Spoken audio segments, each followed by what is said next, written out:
Hey, Chris, it's great to connect with you.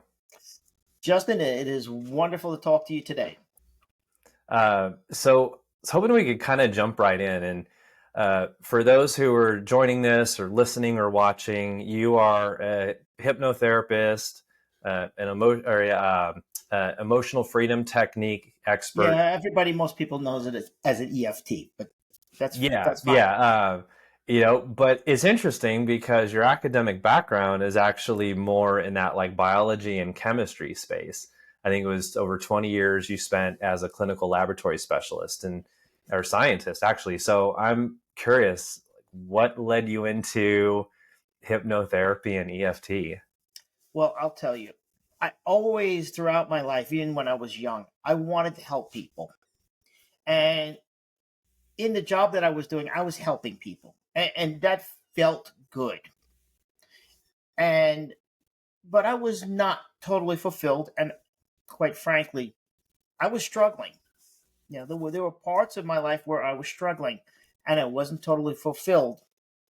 And it was through my struggles where inside of my lack of fulfillment and the issues that I was having inside of anger, inside of disappointment, inside of not feeling complete, that I accidentally stumbled upon EFT.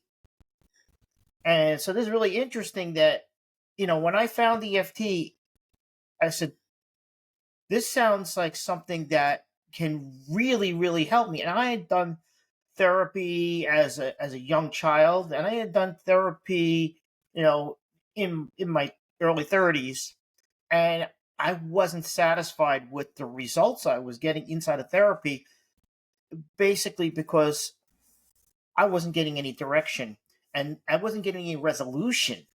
And that's really tough when you know there's a problem and there's no resolution. So when I heard about what EFT was, I said, look, let me research this because here comes a scientist. Scientist going to do research, going to go in and going to examine and say, does this make any sense? And when I looked at it and I said, well, this kind of sounds like it's got some sound parts to it. I mean, some people might think it's weird, but I thought it would really work. And when I decided to try it on myself, I said, here I am, an amateur, and I'm doing this and I'm starting to get results. And I was at that point and I said, hey, let me get as much information and training as I could get. Now, at the time, the person who was the top in the field was Gary Craig, and he had just had a heart attack, which was disappointing because he wasn't doing any more open seminars. But he did have years and years of recorded material that were going through everywhere from beginning to expert. And he just said he started opened up his vault to everybody. Said, here's a ridiculously cheap price. Buy it. And I was like, I looked at my wife and I said, I'm getting this. And she's like, you can't not get that. And so when I started applying it to myself, I got really excited, Justin, because it was working. And then it came to me like, if it works for me, why wouldn't it work for anybody else? And I just said, and I'll tell you the hardest struggle I had when I came to this epiphany was seeing people just walking around in everyday life and not going up to them and tapping them on the shoulder. Hey, if you do this, this will help you.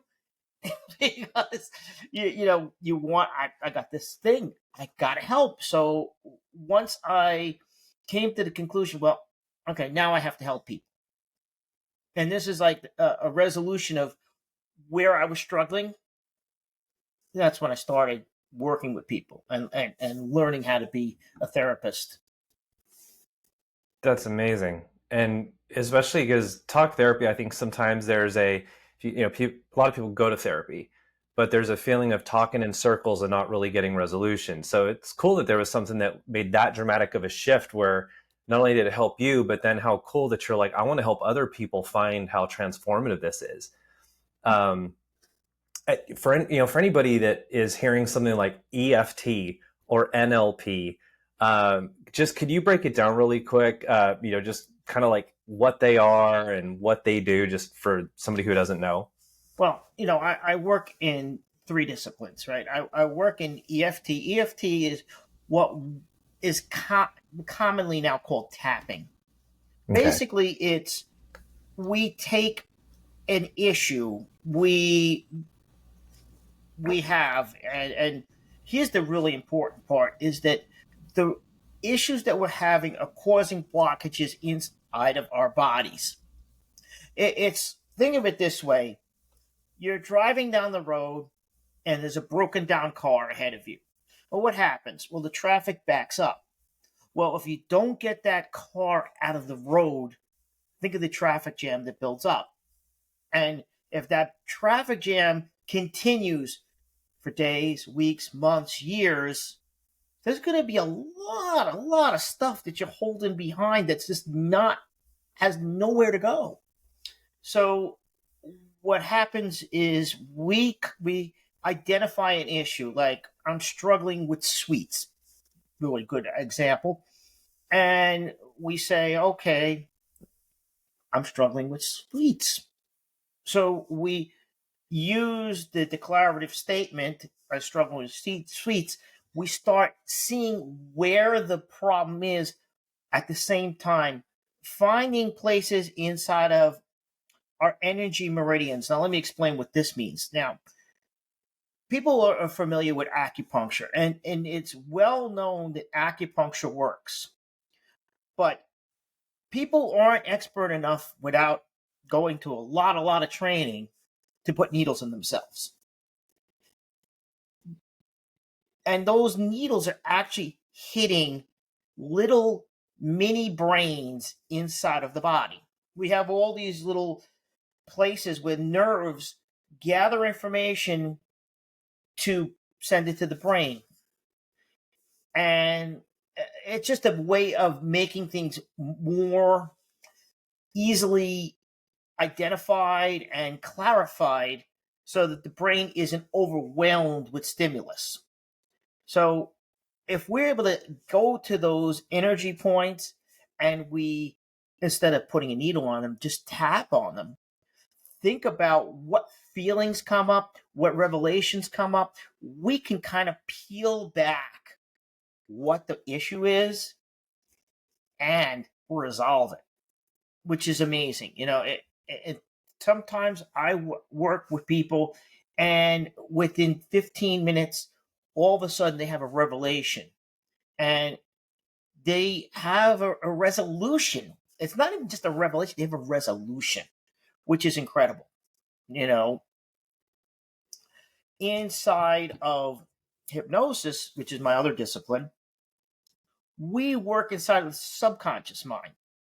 Now, when I talked about these blockages, think about how those blockages cause us to say something about ourselves.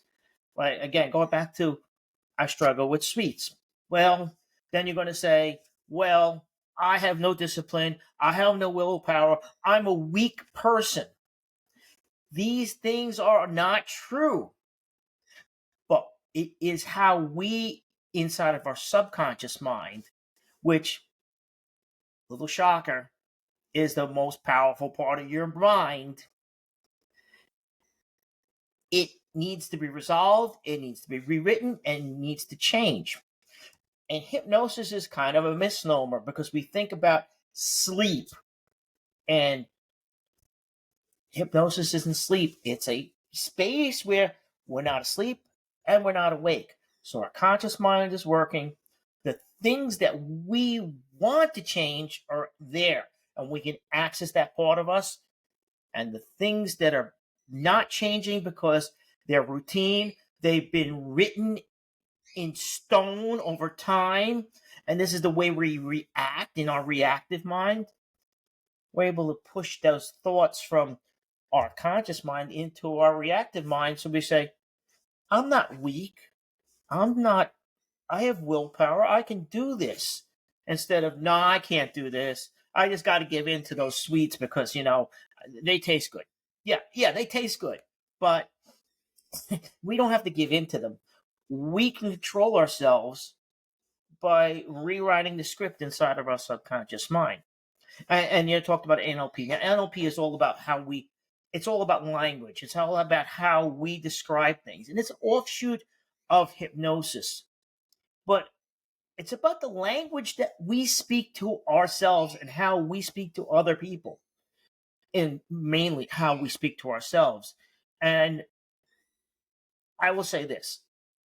Most people, not all people, but most people are their own harshest critic. They Yeah. will say lots of negative stuff about themselves. And if you think about that, if you're beating down on yourself every single day with a negative thought, with a negative comment, with a negative experience, and just negative, negative, negative, negative, well, think how if we change the linguistics of it, the speech, the way we talk to ourselves, think of how powerful. Now, we're not saying negative stuff about ourselves. We say, in the mirror, I say, damn, that's a good person. Look at that person there. That's a good looking person. Look at that person there. That person has integrity. That person has a heart.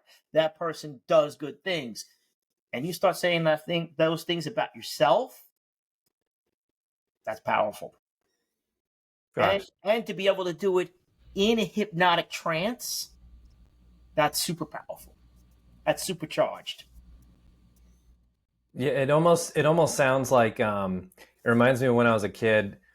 We would record things on cassette tape, and then you'd be able to go in and like record over it, and it's sort of a similar thing where you have this one sort of version or this one way of talking, and that this goes in and essentially re-records on top of that to something more empowering.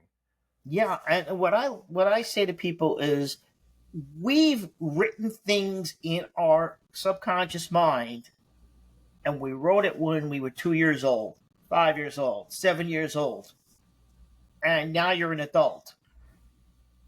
So if we use the empowered, intelligent, knowledgeable adult brain to actually write the script of how we live our lives, that's powerful stuff. That's really powerful stuff. That's why hypnosis works so well. Oh, I could see that. I could see that, and it's interesting too with emotional freedom technique or EFT or tapping, that it combines a little bit of like the physical side to it, to Mm-hmm. change things, as well as then the hypnotherapy on the subconscious. I would think that both go together really well. I'm curious, really quick. It, I think hypnotherapy gets a bad rap in media. It gets portrayed. You see Las Vegas shows where people do silly things, or in Mm-hmm. movies, they're taken Yeah. advantage of or something. Um, what misconceptions do people come to you with about hypnosis, and how do you address them? Well, I'll say number one, people think I'm going to take over their mind. And that's the farthest from the truth. One of my mentors, what she always said about hypnosis is you don't go to a hypnotherapy practitioner to lose control. You go to them to gain more control. So we're not about controlling your mind because you are in control. Remember, you are still awake. Now, those people you're seeing in those videos, in those stage shows, yeah, we're laughing, we're funny. It's great. They want to be the star of the show. They're ready and able and willing. Anytime they want to stop, they can stop. Also, there's a little bit of liquid courage usually involved in that, if you know what I mean. Usually everybody's had a drink or two or five, and it makes it a lot easier to just go along with the speeches. And what's amazing is those people who get on stage, and if there is a ethical person who's actually doing that stage show, they will give them a gift of being able to learn new things incredibly fast. those people can learn new things incredibly fast because they are so absorbent to what positive suggestions come to them. Now, the downside to that is that they can also be very influenced by negative suggestions. So if they stay inside of their positive, they are the fastest learners. They can be the most successful people, and they can have the most beautiful lives because they're thinking in the positive. So I'm hearing it could have a really major effect on how you think about yourself, what you tell yourself about situations. You mentioned like snacking or sweet cravings. So, could you just give us a sense of like a few of the top things that you're commonly helping people with in your practice? I'll tell you the number one thing, and I think it's a commonality, especially in the 2020s, even going back further than that, but it's anxiety and stress. Anxiety and stress are huge, and everybody's got anxieties. Even the most confident person that you meet, that person that you look up to, or that business executive that always seems to have it together, they're riddled with anxiety. They're riddled with stress. And they need the release. And this is something that hypnosis does extremely well. I mean, obviously, one of the things that hypnosis is known for is for weight loss and smoking cessation. But for me, I find that everybody, even those people coming for weight loss and smoking cessation, they're all dealing with stress and anxiety. I think it is a commonality inside of the human experience that we say negative things about ourselves, we stress about it, and we're anxious about interactions with other people all the time. And we don't even realize it's going on. So it's really important that we limit those things, learn how to use tools to, when we do experience it, not let it take over our lives or our days, and stop us from self-sabotaging, because that's where it really comes from. And when we stop that self-sabotage and we get handle on the anxiety and the stress, wow, amazing stuff happens. Well, I'm sure a lot of us can relate to anxiety and stress. I think that's such a common thing. As I'm having these conversations and I'll crowdsource questions, a lot of them center around anxiety and stress. So it's awesome that there's something like hypnosis, EFT that can help with that. Um, you had mentioned that that things branch off of that, things like stress eating or whatever. So these habits we pick up that even though we know they're not good for us, or ultimately we carry shame around because we're not sticking with a diet or whatever, um, that they stem from anxiety. I'm curious, could you walk us through how you would use hypnosis or EFT to help somebody like gain control of that? Well, really, it's about when we have to look at the root cause of the anxiety. Now, the client may not be able to let it come out in the bright light at the beginning. Typically, our client's holding back when we first meet because they're anxious. I mean, here I am. Yeah. I'm this person. Now, I'm not a huge person, but I'm this person who is going to do something that's unexpected to them. And really, it's about when we're able to get into a state where we can let our guard down and take the energy that we're holding and just let it go, and let the stress go away. Let the the tension that we're holding in our body. I'm going to be very specific about this because whenever we're in a stressful or anxious state, we are in fight or flight or freeze, right? And a lot of people who suffer from major anxiety go into freeze, right? So, and if you're in fight and you have no outlet, what do you do? I mean, here we are. Fight or flight was created for the human condition to go up against a saber-toothed tiger, right? You're either going to kill, or it's going to kill you, or you're going to run as fast as you possibly can to get away from that thing. And now here we are in modern human. There are no saber-toothed tigers. Okay, so some people get in fights. I'm not going to deal with that. I'm going to deal with saber-toothed tigers. There are no saber-toothed tigers, but we have the same mechanism going on. And we put ourselves in that fight or flight multiple times a day. And it messes with the way we think. It messes with our chemistry of our blood. It messes with our hormones. And it depletes us of rational thinking. Because when we go into fight or flight, we go out of our rational thinking conscious brain, and we go into a part of our brain dealing with survival. And so when people are in survival mode for extended periods of time, wow, think about that anxiety, that stress that's on them. That it's unbearable.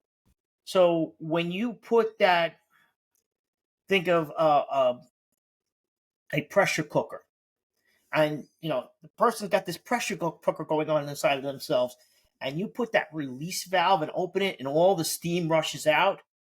Wow, what a feeling this person gets.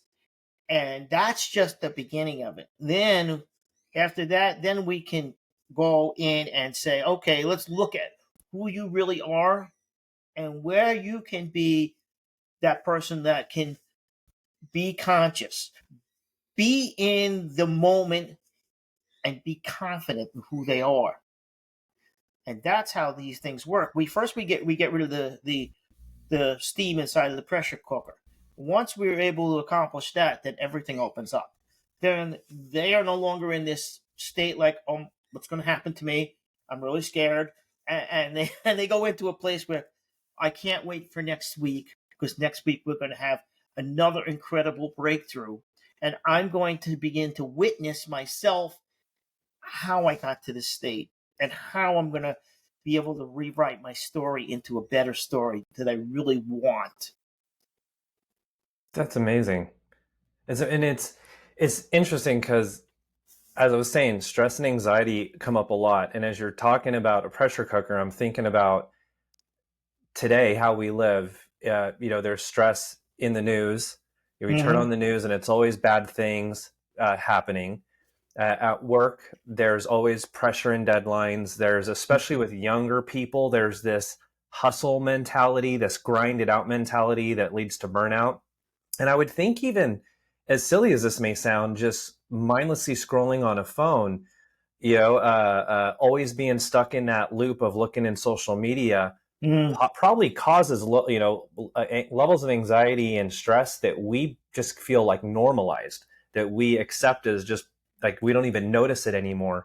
What's your take on that, and how do you kind of shield yourself and your family from having that be stuff that affects your lives? Well, I think social media is really a huge stressor, especially on teenagers and young adults. Now, when you and I grew up, there was no social media. We came into it as we became adults.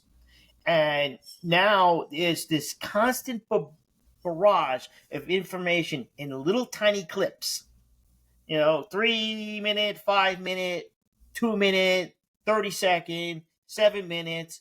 And it's all geared to bring an instant dose of, and I'm going to put this in quotation marks, pleasure to your brain. Because it's not really pleasure, it's just images and reaction.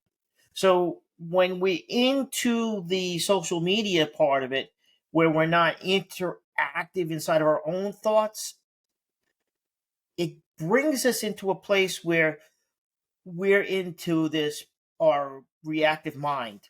And when we're in our reactive mind, we're not getting any pleasure, right? So even though it's addictive, but addicted to the adrenaline that's being caused by being inside of a reactive mind. What do I do for my family and the people I work with? I tell them, you can do social media, don't do it an hour before bedtime. And the really important thing about that is you don't want to do it an hour before bedtime, because whatever's on that screen right before bedtime is what you're going to incorporate into your dreams and thus your subconscious mind. And that's going to be that new script that you're going to write for yourself about stress, anxiety, and being in fight or flight constantly. How do we remedy this? Well, I think it's just, I'm going to sound old fashioned, but going outside and experiencing life. You know, going to a park, going to the gym, reading a book, going to a museum, going to the zoo, doing things and being with people as opposed to being with video. Because video's nice, look, since the creation of TV, people have watched TV to relax. And when they say they're relaxing, they're turning off their thinking mind when they do this. I remember my grandmother, she said, I like sitcoms. Why? Because they make me laugh and I don't have to think about it. Very telling. I don't have to think about it. Right? I'm just going to be fed visual and auditory cues that I'm supposed to laugh now. And whether it's really funny or not funny, you laugh. It's better if it's really funny. There's some really funny stuff. But we want to experience and be in the moment, and that's really where we can get past this anxiety state, because if we're in the moment, in reality, it enriches us. And the fantasy of books, whether they're fantasy novels or a story that is a fiction, but it's based on nonfiction, or even ideas, reading about ideas, or even knowledge about learning subjects, fiction, nonfiction, is powerful because it gives us a way to think. And when we're thinking, we're living. I love that because it's kind of just about unplugging. And then it really stood out to me that you shared to cut yourself off from social media an hour before bed, because I had read that your mind has these different states, and that when you first wake up and then right before you drift off, your mind is in like a very suggestive state. It's true. And I just never thought about the fact that right before bed, I'm filling up my subconscious with potentially a lot of negative stuff, and that's just going to build up the proverbial pressure cooker and breed more stress, more anxiety. That's powerful. That's a powerful tip. Does EFT, is that something like, because I would think maybe these new addictions are popping up, like a social media addiction, or I'm curious, like what issues are you seeing lately with customers that are, patients, not customers, that are popping up? What's getting on your radar in terms of things that people are struggling with? I think what's really struggling with people is interpersonal relationships. And again, it goes back to the phone, right? Because on social media, we have little posts, right? We have our Facebook where it's just little messages or maybe a little video. We have Instagram and we have Snapchat and text messaging. Text messaging is really, really detrimental to human communication, because even though it's words, it lacks feeling, it lacks emotion, and it lacks what we bring inside of communication. talking is actually about 60% of the energy that we put out. And it could be in body language, but even when we're talking on the phone, we have the inflection of our voice that is a tell to what we mean. And what we write on the screen is not the same as what we tell through our voice and our personality and our physical body. So this is really a difficult thing that people are having, is about creating connection. And I find that they're having problems having friends, having people that they can confide in, and even in finding romantic partners, because everybody wants to find that romantic partner, and people don't go out anymore. So they're on the screen, swipe, swipe, swipe, swipe. Oh, that one looks good. Let's try that one. And how is that, in society 30, 40 years ago, you met somebody, you interacted with them. Now, I'm not saying that people can't meet their significant other on an app. I'm not going to say that. I'm saying you don't know what you're getting before you get into that date. And a lot of people also, they want instant satisfaction. So give me that cute picture of that puppy. Give me the cute emoji. Give me the video of a penguin sliding on its belly. You know, that's really quick interaction, quick satisfaction. It's what's satisfying us. But language, communication, and being interactive with another human, it's so important to the human condition. It really is. And people, it's an art that we're losing. And as we lose this art, we begin to not have the caring that we should for our fellow human. There's a disconnect that's happening, and people are getting a cheap dopamine hit through social media, text, whatever, but it's sort of this false positive that pops up instead of having a meaningful relationship. But it also um, can be a false negative, because you could be texting with a good friend and they say something and it's like tongue in cheek, and you don't take it that way. Now all of a sudden there's an argument. Now all of a sudden there's a problem because you didn't understand. You didn't get that. Oh, Justin, it's well, what I'm making fun. It's not real, yeah. but you're missing that 60% of the communication. That's harmful. Yeah, no, totally. As I was preparing for this, there was a lot of research I was doing into what people are Googling, what they are searching for on TikTok in terms of how hypnosis can help them. And you already touched on one, which is stress and anxiety. That was the number one search. Number two is like weight loss. And that was something earlier that you had said you help a lot of people with. Mm-hmm. Um,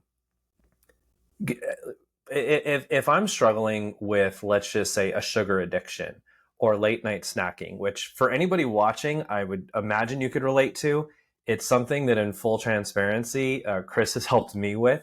But I'm curious, Chris, like if someone is like, listen, I'm curious about this. I don't know if I'm ready to like commit to really change and make this shift, but I'm kind of curious how this works.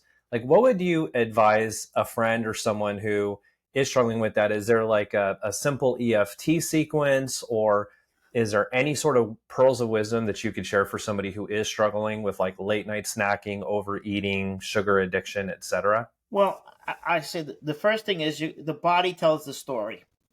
It's really important. The body tells the story, and I'm not talking about the shape of your body or what's going on. What I'm talking about is you get that urge for that sugary snack. Okay, you've eaten dinner, let's say at 6 o'clock, and here it is rolling around 10 o'clock. About 4 hours later, the food in your stomach's no longer there. And typically, this happens to a lot of people. they don't realize the difference, and it's not their fault, but they don't realize the difference between being thirsty and being hungry, Hmm. because the mechanism is almost the same. We want something in our mouth, right?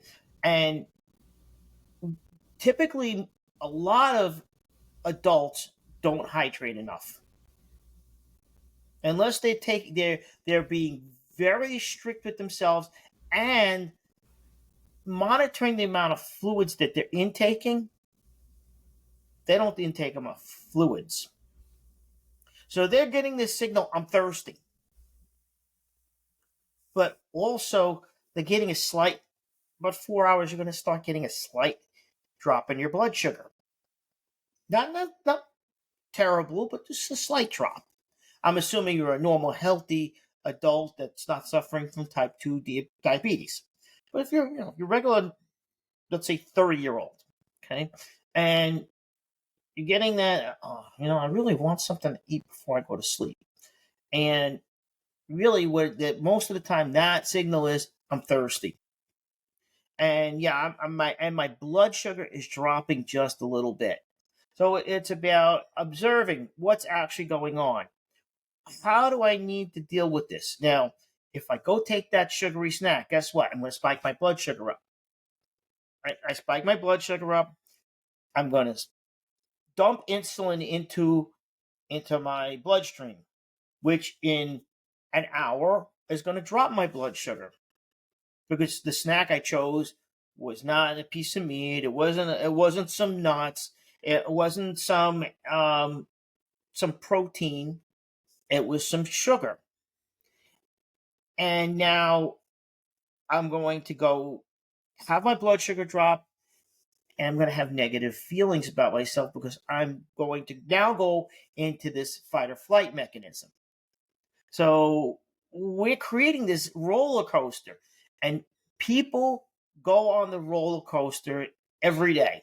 If they don't watch themselves, they go on this sugar roller coaster every day. I'm not saying that you shouldn't have carbohydrates. I'm saying that carbohydrates at night are dangerous, because they're going to put you into a low blood sugar state while you're sleeping, which is going to lead to negative interactions inside of your subconscious mind, which is going to lead to you having negative feelings about yourself when you wake up, which is interesting, right? It's very interesting. Yeah. So, and then, so we use sugar, which, let's understand it, sugar was our first food.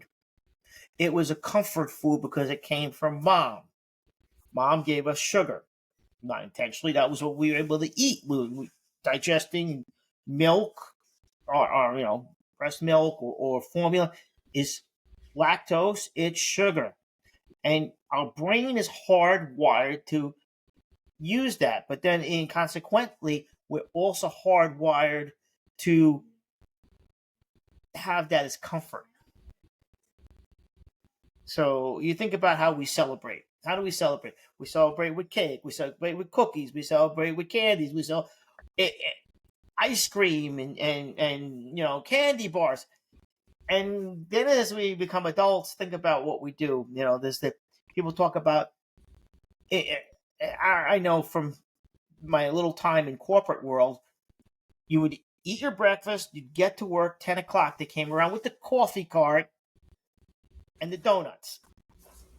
And you would see all these people lining up for coffee and donuts. They go in 2.5 hours later, they're eating lunch.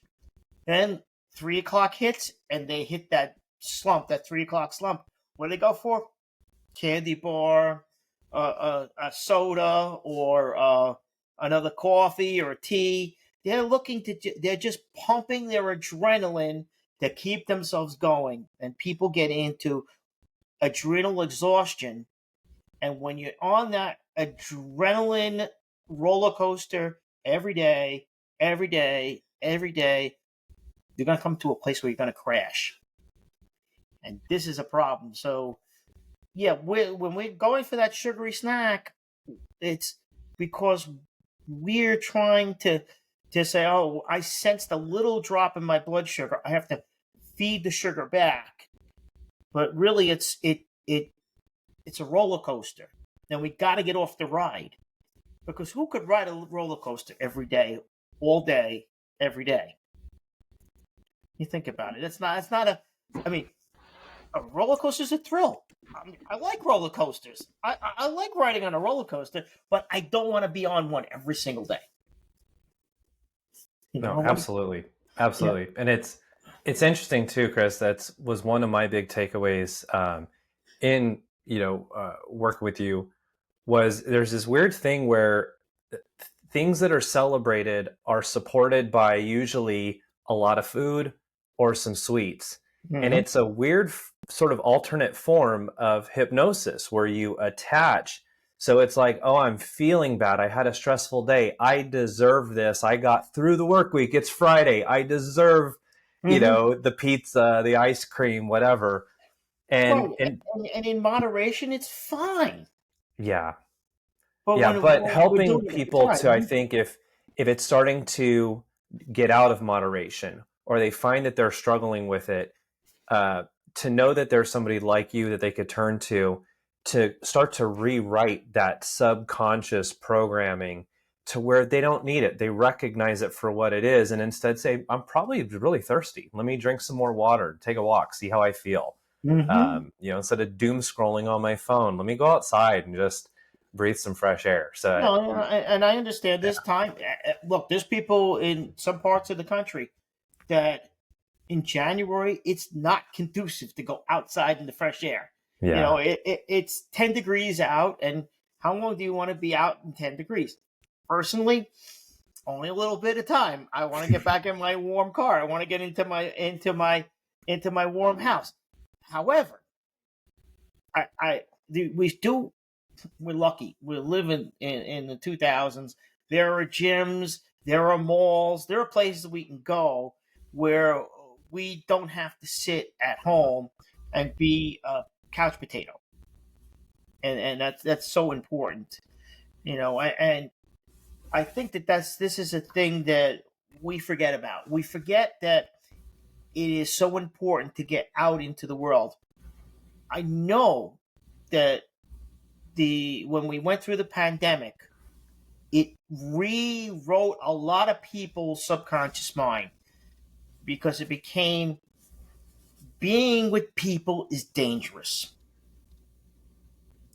And I understand where that came from, because for a certain period of time, that was the truth. You met with some people, and you or some other people might die, which yeah, is which is shocking. It's terrible. Uh, but we still had interactions that we could do, like we're doing today, going on a camera and talking to somebody, interacting and doing interpersonal stuff. And even when we were inside of that pandemic, there was still the ability to go outside. There was still the ability to find space. And even if it was just going up and down the stairs in your own house, there was still ability to move, and we could still do it. I know. I'll tell you personally, during the pandemic, I I quit my gym, but it was it was the right thing to do in my mind, and it wasn't being like a fear monger. I was observing. Hey, there was a very very dangerous situation going on in the world, and I didn't want to be unalived. yeah, So, but it didn't stop me from walking around my neighborhood. It didn't stop me from going out in my car, and it didn't stop me from meeting with people, friends, but also clients on the cam. And this is one other thing I wanted to discuss, is that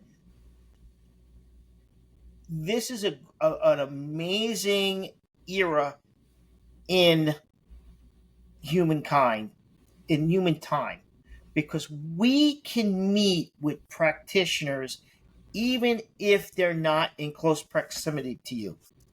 And there are some places where you may not be able to find a practitioner that's within your distance of a radius of where you were willing to go. And I know I've had clients in Canada, in at least 30 states in the United States, in Wow. Mexico, in UK, in Spain, Portugal, Italy, and as far away as India.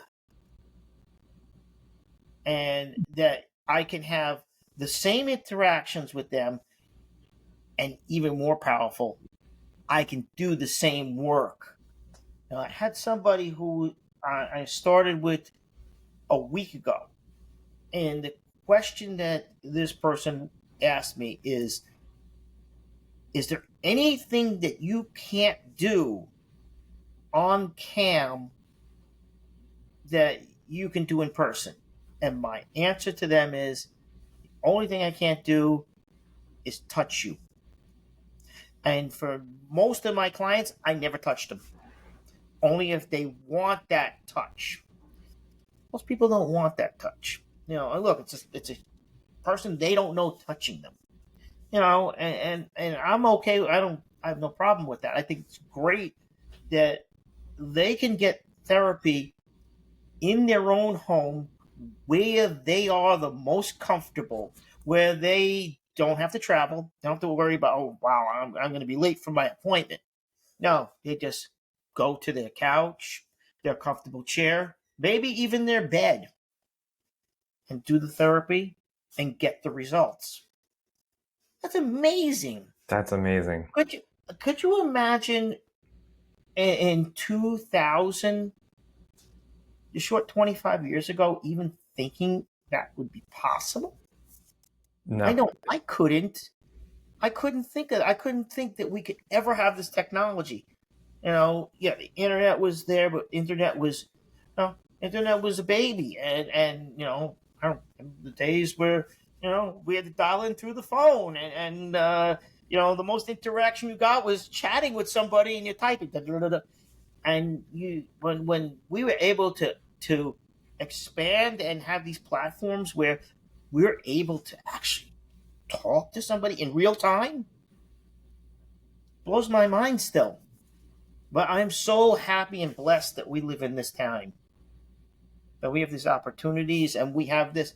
And I'm not talking about me as a practitioner, I'm talking about humans, that we can meet with people when we don't live in their same area and learn about their experience and learn about who they are as people. That is being able to meet with people in different states, in different countries.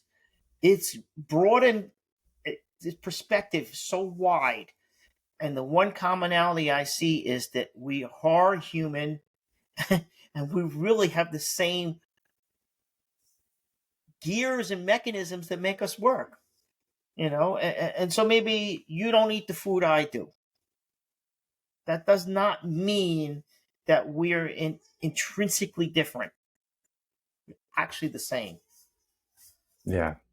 We're all interconnected, Yeah. and we're communal creatures. And it was interesting. I was so grateful that you even brought up the sort of topic of, you know, does hypnotherapy or EFT work on a remote basis? Because that what I did was I crowdsourced a few questions, and I was just going to sort of, with the little bit of time we have left, ask those. And that was one of them. Because a lot of people were like, "Hey, what if I don't know who to reach out to, or I live in a remote area? Is this something that can be done remotely?" So that's amazing to know. And then instead of it being something where they could have therapy for years and years and years and maybe not make a powerful breakthrough, that with you in a pretty short amount of time can dramatically change the course of their life. Do you have time, Chris, for like two more crowdsourced Oh, questions? absolutely. Absolutely. All right, you're awesome. So one of them is what's the most surprising thing you've ever seen hypnosis heal? Wow, that's this is the one that I have two that stand out, but I'm going to discuss one. I was working with this woman, and her issue, what she presented with, was she wanted to lose weight. But when we went through our initial interview and everything, what I discovered was she wanted to lose weight because she was suffering from back issues. And she was struggling walking and getting out of the chair and doing the things that she wanted to do with her life. And one of the things that she wanted to do was her husband had just retired and they wanted to go out RVing and seeing the country. So we worked, and I worked on specifically, I helped her with her diet.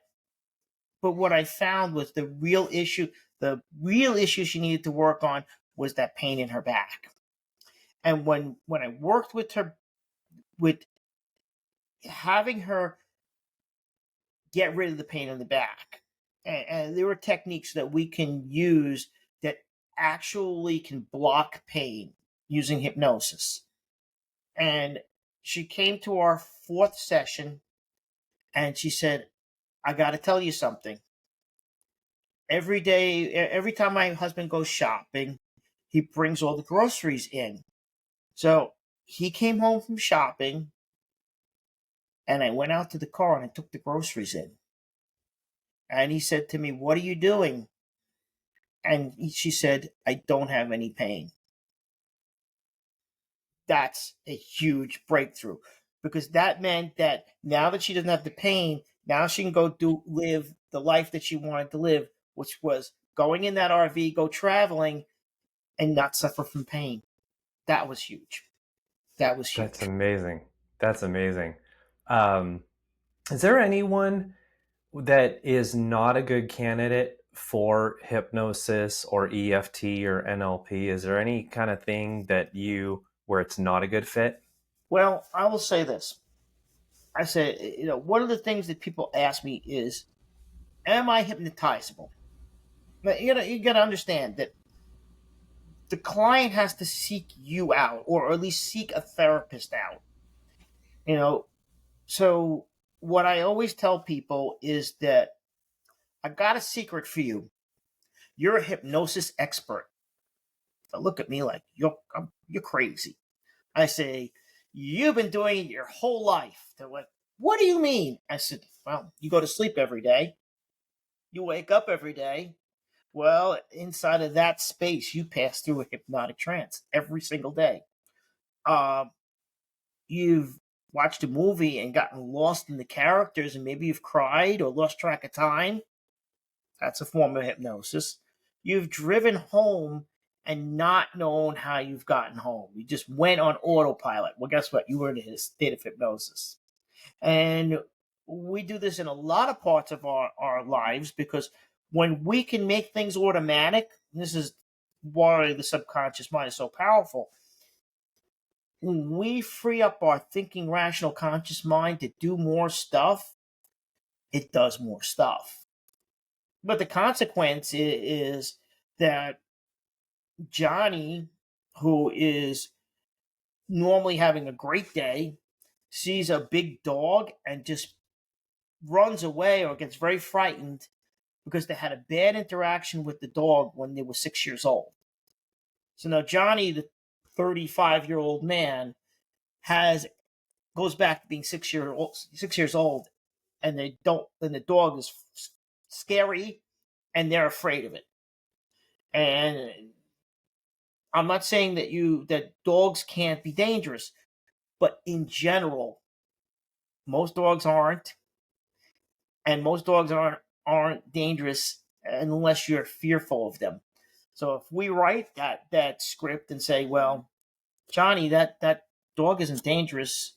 It's just something that you bringing from when you were 6 years old, then you can overcome this. And this is how we rewrite the scripts, and it works. So, when we take away the stuff that doesn't work, stuff works. That's awesome. That's awesome. Um, Final question of the day. Just kind of stepping back, taking a 10,000-foot view. What's one thing that you want to sort of leave everybody with that you either wish they understood about the power of the subconscious or about hypnosis and NLP? Any sort of final tips or things that you'd like them to take away from this? Okay. What I would like to tell people is that anybody can do it, and everybody does it. That's really the most powerful thing. I mean, the hypnosis part. The EFT part is that what I learned and what all the master practitioners that I know talk about is that you can try it on anything. Um, I remember one person was talking about how they were going out to this amazing gala. They're all dressed up, a woman, all dressed up, ready to go, gets in a taxi cab, gets to the location, obviously wearing high heels, takes a misstep out of the cab, breaks her ankle, but doesn't want to miss that gala, wants to be there. So she tapped and tapped and tapped until the swelling went away from the ankle, and she was able to walk into that gala and do what she wanted to do, get through that thing without pain. And when she was done and she let her guard down, she went to the hospital and they put her ankle in a cast and said, "How were you walking on this thing?" And the answer is, didn't let the signal that there was anything wrong go from the ankle to the brain. In fact, the brain said everything's good.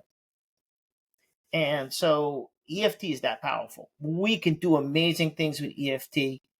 And what I love is that when we combine what we can do in reducing the stuff that is the signals that are being blocked, and restoring our energy system to working like I described before, like the broken down car. When we move the broken down car out of the way, and now everything's flowing smoothly, and we've gotten into a better state, and then we take that state that they're in, where they're in this positive feeling and they're feeling good, and we go into a hypnotic trance and we rewrite and say, you don't have to be that way that you were before.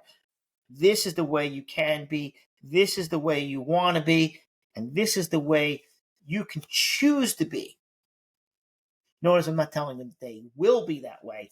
They can choose it. And it's all about their choice. That's the most thing. It's the most powerful. It's about choice. And people choose what they want. So I think we can do amazing things with these tools. I think, and my personal goal is that I would like, in as my life progresses and as time goes by, to spread the use of EFT to children, because children in grade school are in so much pressure now. You know, it's about testing, it's about keeping up with everybody else, it's about looking the same, it's about doing the same, it's about, and everybody's different. And if we could take that negative pressure off of them, especially when it comes to learning and testing, and we put them in a positive feeling, they always do better on testing. They always learn better. They always feel better. And think about, if you give somebody the tool at age 6 and they use it through all their whole life, think of how much powerful and better a human being they will be. It'd be amazing. It'd be amazing, especially since so much, I think, of your character develops when you're young.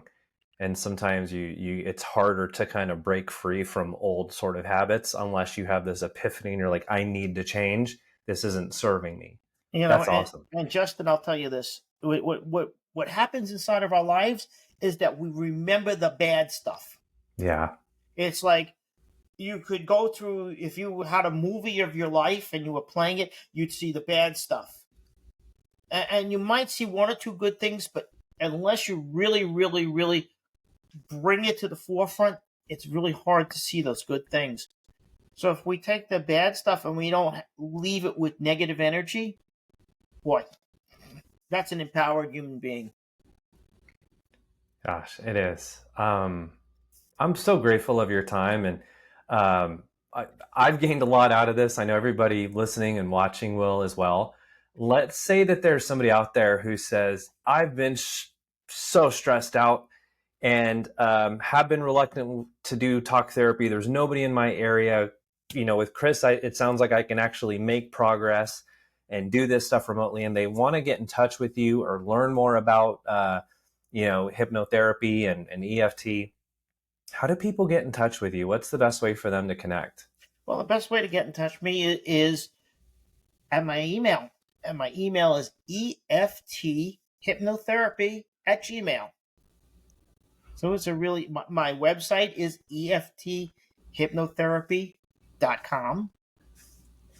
And there's a place where you can submit there also. And you could also reach me on my telephone number. It's 201-203-4756. I'll say it again, 201-203-4756. And I always tell people, if I don't pick up the phone, I'm probably in a session with somebody and I'm not available. But if you leave a message, I will get back to you. And you can text me on that number as well.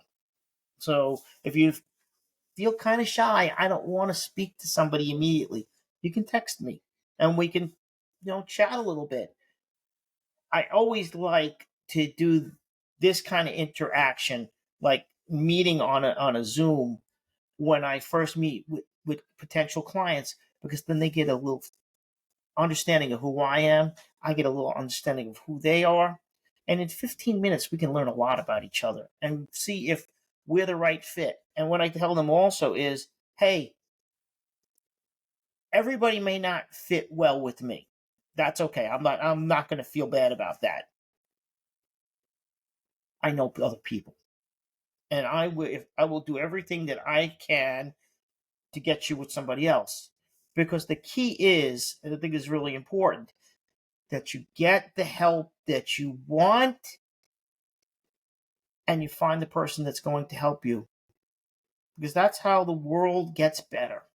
Everyone who gets better makes the world better. Absolutely. And we certainly all need more of that. There's a lot of room for improvement, a lot of stress, a lot of anxiety, a lot of stuff, and just grateful for the work you're doing. I can tell for anybody out there watching this, listening to this and wondering, one of the things I felt with Chris is that he's doing this for all the right reasons. He's very trustworthy. His heart is in the right place. And to me, where I sit, that's kind of what you need to know, that you're going to make really rapid progress in a very short amount of time. So enough of me sort of plugging you, but I think you're awesome. Thank you. I appreciate that, Justin. I really do. Well, I really appreciate your time, Chris. And hopefully in the near future, we could have you back on to dive deeper. There was a lot of questions I didn't even get to. But thank you again, my friend. Really appreciate connecting you and having you on the podcast. Justin, it's been great to speak with you. I really enjoyed being able to talk about all these things and having somebody here who could really understand and bring the word to the world, because like I said, EFT existed for 20 years before I found it. And I just think, wow, if I had known about it 20 years earlier, oh my gosh. But you have to hear about it. You have to know about it. You have to get comfortable with the idea that it works. And when you get into that mindset, It is about mindset. We open ourselves up to the possibility. And I always say there's hidden potential inside of every single person. Let's get into it and find out where that is and make them the person that they want to be, that they can be, that their birthright promised them they could be. Absolutely. We all deserve that. Yeah. We all deserve that. Yeah, and that doesn't matter whether you were born with nothing or you're the richest person in the world. We all got problems. I think that we can all be better humans. And I think that's where the world works in the better human. And so that's my goal is to promote love and peace, happiness and freedom to the world. That's awesome. That's awesome. Well, I thank you for what you're doing. And yeah, hopefully I'll get to talk to you again really soon. Thank you, Justin. It's been Thanks, my Chris. pleasure. Take care, man. Bye.